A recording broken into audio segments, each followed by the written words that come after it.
That's right. DeepSeek on. If Ethan Klein used DeepSeek instead of ChatGPT, yuck. Okay, he would have known better. Oh, he would have known. I love Belden Road. I'll send you postcards on the high-speed rail after Elon arrests you. Bro, you are not getting in, okay? You are not you're going to be just as cooked as we are, pal. No, he glazes China way more than I do. He will get so he's getting first and he's getting on the boat out. Oh, for sure. He will get the Ben Norton. I think Mike probably glazes China more than I do. I would say he's like the one guy that glazes China more than me. Yeah. If Theo want to use DeepSeek, yeah. Although, can Westerners use DeepSeek still? I thought they like closed accounts or something. I don't use AI. I don't use AI shit. Yeah, Are we boomers for that? I feel like it's a principled stance, and also it's stupid. It's principle, but it's like I've yet to encounter like. Here, I'll give you an example, right? Like before AI, ChatGPT became the frame through which people talked about this. Like I've used things that are like AI audio transcription that save me a lot of time and pain in my ass. But like the idea of it's like I'm going to rely on this magic text box, and by say magic, I mean that like a text box that doesn't show its homework and gives me false shit all the time. Yeah. What use do I have for it? Yeah. No. What use do I have? It's like asking your friend who's like very convincing, but who doesn't know everything. And I'll add that like I think that there are things that it's useful for in like a simple like if you like there's office job stuff that I can see it useful for, and like I'm not going to begrudge anybody for using that, but like for the things that I do and that people have tried to shove it down my throat or like really really talk it up to me, it's like everything that they're describing, it's like, no, I've got a better process for that I do with my much smarter human brain that processes the information. And that, by the way, like people are paying for me to do, not for like a shitty computer imitation of me to do. Yeah. Holy shit. Every time I turn on Twitter, there's a new insane thing that I'm seeing. My Twitter feed is like definitely polluted by whatever I'm looking at, but goddamn, there's way too much like Ethan Klein's Instagram story posting. This man never stops posting on his Instagram stories. Yeah. The latest thing, before we move on to Could Have Been Love, the latest thing I saw was he was apparently complaining about shit that I talked about in the Theo Von interview. What? Yeah. What is he? I saw someone post in the. Does he have like anything else to give a fuck about? No. The Lakers. He lives in Los Angeles. I've never seen anybody crash out this long before in my entire. Look, this is so funny. This Twitter poster also posted the Instagram story on the side. Theo having a son. I'm not asking about his statement to kill Rick Scott. His love and disdain for terrorism. His disdain for liberal democracy. His love and support for terrorism, his disdain for liberal democracy is truly an embarrassment that I hope Theo doesn't live down. Ironically, similar to how Hassan interviewed the Houthi terrorists. Like, ironically, a word I know. Yeah, I'm also a terrorist, just like the other the kid who's not even a Houthi, and. It's really funny because I did address all of those things. I like that's so fucking hilarious about this shit. That's what's so fucking hilarious about it is because he just doesn't know anything. How does he mess up like basic shit? Like all you had to do was just like, I don't know, look at the comments of the video to see like Hassan talks about this, you know, like sometimes they just like put the time codes and shit.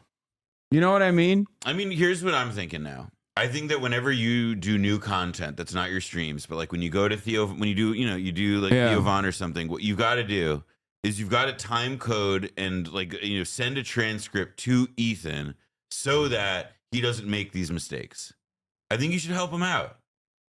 Because if he's going to use you for making all of his content now, the least he could do is be bothered to actually look at the shit. Yeah. It's so ridiculous because like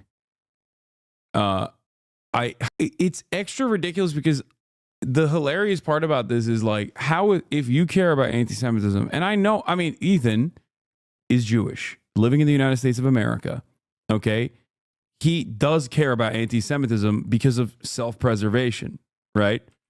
And as someone who I know cares about anti-Semitism because of self-preservation, how are you so obsessed with me that you don't see how scary this is? Because Theo interviewed me 2 days ago, and it got 600,000 views. Before Theo interviewing me, he apparently interviewed Candace Owens. That interview got 1.8 million views. Okay? Like, you can say, oh, well, he knows Hassan. That's why he's like this active and this, this aggressive about this shit or whatever. But it's like, dude, if you care about growing anti-Semitism in the country, okay, how the do you not even, and I'm not even blaming Theo for this. I'm saying, how do you not see this being a very damaging dynamic? Okay. Well, I think it's because, again, he doesn't like this right here implies that Candace Owens didn't make Ethan look bad. Yeah. Candace Owens isn't the reason that like people who watch Ethan's streams say like you sound like an idiot to him. Independent of anything else. Okay. You're getting mad at a dude. You're getting mad at a dude who went on Theo Von's show. Okay. To basically talk about progressive values and try to claw back a little bit of this media space from the incredibly dominant right wing. Okay. Just claw back a piece of this space, this media landscape, back to the progressive side. Because that's my goal. My goal is to go to these spaces and explain to them what my positions are. Explain to them that your enemies aren't trans people, your enemies aren't gay people. Guatemalan migrants are not your boss, right? It's like to lock in and understand who the real villains are, to talk about how Trump is a hypocrite and he's wrong and he's phony and how he's actively harming you. And I do a pretty good job at that.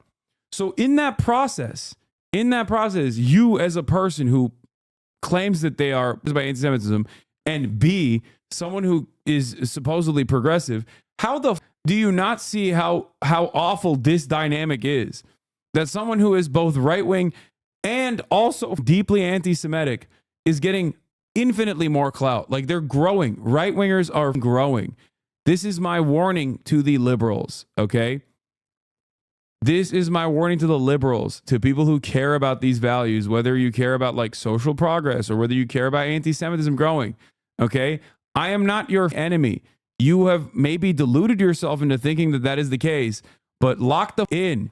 You are being incredibly stupid and self-centered and not realizing that the right is dominating this space. Does this mean that I am not worthy of criticism, that you can't criticize me at all? Of course not. Okay? Of course not. But please focus on actual issues that you might have and not ones that you have imagined in your mind that you are trying to actively justify by consistently smearing me. Okay? I'm going to keep doing what I'm doing, but I do hope that liberals understand what is happening. I hope that liberals understand what is in front of them. Okay? Because the reality of the matter is the right, whether we like to admit it or not, are incredibly dominant in this sphere.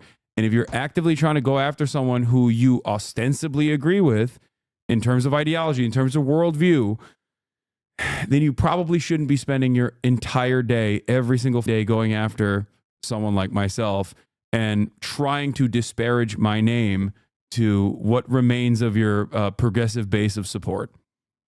Okay? Or maybe you just don't give a shit. I don't know. That's probably the that's what I think. That's what I've been saying is that I think, here's what I think. I'll repeat myself. And I've said this before here, that again, he doesn't care about anti-Semitism. That's not what the issue is here. The issue is that he knows you and that he holds you to blame for the fact that he gets yelled at every day for insisting on beating the drum of like, whatever the talking point is that he seized on today about how either you are bad, you're anti-Semitic, and that like this is reflective of like a crisis facing the Jews. Like it's you only get to that part about like Jewish safety or whatever at like that last moment once he's already like lathered himself up, getting worked up about how like you have like you've brain virused so many people. Like he's not. That's what he cares about. That is what he cares about. The thing I care about is not like him actively smearing me every day, but the thing I do care about is like his audience of previously progressive individuals is not recognizing that they've actively aligned themselves with the likes of Keemstar, a number of different Trump supporters, Elon Musk, apparently Sneeko. Like, that Sneeko video is like a 1-to-1 with the content nuke, or at least certain parts of the content nuke, or at least the battle drums that he's been banging. Asmongold, Quarter Pounder, Grums, like people that you normally would go, what the fuck? What is happening here? It's crazy. And it sucks that like a community of previously progressive individuals are basically just now, you know, duped by Ethan's new perspective and are now actively, you know, aligning with the likes of Tim Pool and shit to come after other